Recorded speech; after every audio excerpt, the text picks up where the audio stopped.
कैसा काउंटडाउन? ऐसा कह रहे हो जैसे कि तुम उस भूतनी से डील कर रहे हो। तब पुष्पा कहता है कि भल्लाल देवा बिल्कुल सही कह रहा है।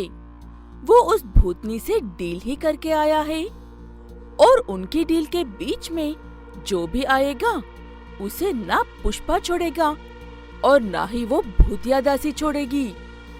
वो बात सुनकर भल्लाल देवा की दिमाग काम नहीं करता है। वो इसलिए क्योंकि पुष्पा और दासी के बीच में क्या डील हुई है वो ये बात नहीं जानता था। मैं तुम्हारी इस डील का पता लग कर ही रहूंगा।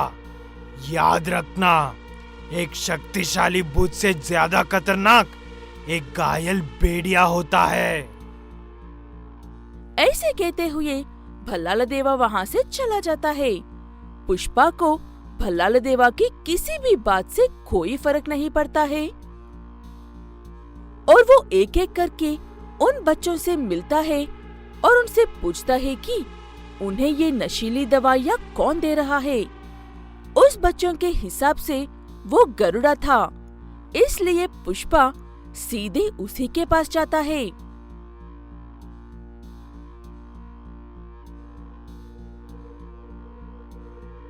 गरुड़ा, जो नाटक कर रहे हो वो सब बंद करो। मैं बेकार में तुम्हारी हड्डियां नहीं तोड़ना चाहता हूँ। अबे वो क्या बात कर रहा है? मेरी एक आवाज पर 100 लोग आकर इकट्ठा होंगे और क्या बंद करने को कह रहा है तू? तब पुष्पा कहता है कि वो जो छोटे बच्चों को नशीली दवाइयाँ दे रहा है वो बंद कर दे। तब गरुड़ा हंसकर कहता है कि मैं तो बंद नहीं करूँगा, चाहे तो तू भी तुम्हारे साथ उस दवाई के मजे ले सकता है। वो बात सुनने के बाद पुष्पा एक और शब्द किए बिना वहाँ पर जितने भी लोग हैं उस सब की धुलाई करता है।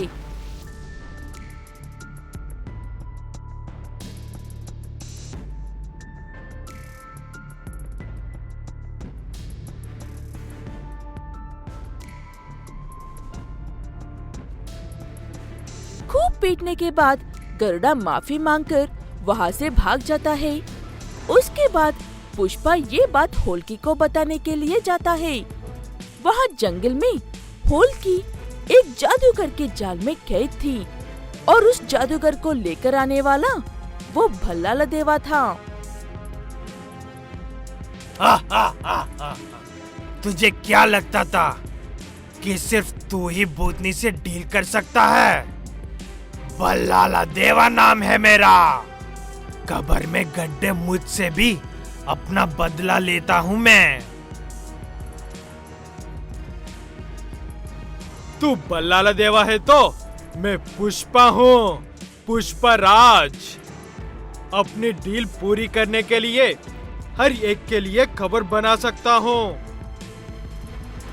ऐसे कहते हुए पुष्पा वहाँ खड़े भल्लाल देवा के आदमियों से और भल्लाल देवा से लड़ रहा था। इसी बीच में मौका देखकर केशव होल्की को उस जादूगर के जाल से छुड़ा देता है।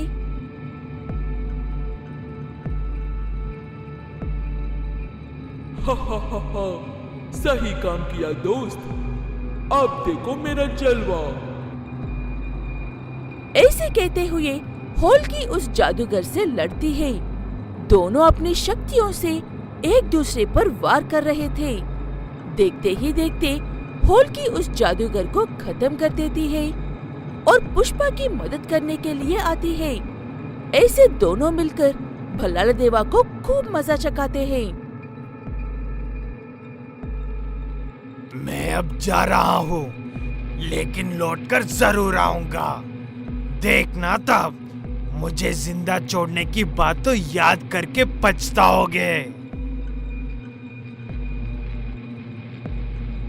उसके बाद पुष्पा कहता है कि उसने उन नशीली दवाइयों को बेचने वाले को पकड़ लिया है और अब वो फिर कभी किसी बच्चे को नशीली दवाइयाँ नहीं दे पाएगा। लेकिन उसके मन में एक और सवाल था। तुमने कहा था कि तुमने अनजाने में उस बच्चों को नशीली दवाइयाँ दी थी। ये कैसे हुआ?